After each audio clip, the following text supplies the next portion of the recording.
japa lo London, japa jawo Canada. Gwamnatin jihar Kano karkashin gwamna Abdullahi Umar Ganduje ta haramta wa mawaki Aziz Adishina Fashola wanda aka fi sani da Naira Malaey shigowa jihar domin gudanar da wani gagarumin biki domin ganawa da masoyansa a sallah.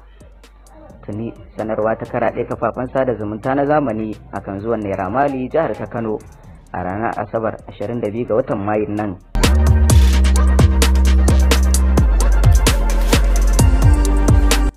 Sai dai shugaban hukumar kula da yawon bude idanu a gidaje da bukukuwa Comrade Yusuf Ibrahim Lajawa ya gargaɗi gidajen shirya taron ko bukukuwa da shakatawa akan su nesanta kansu daga karɓar bakuncin mawaƙin ko kuma su fuskanci fushin kuliya kan wannan al'amari.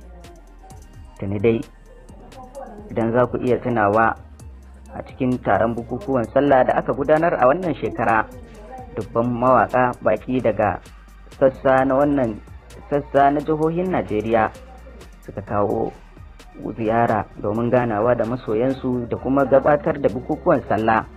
A cikin wayannan baki kuwa har da Naira Malaey. Sai dai ana gabda shigowar tasu jihar Kano ne wannan sanarwa ta fito, inda masoyansa kwata-kwata wannan sanarwa ba ta yi musu daɗi ba.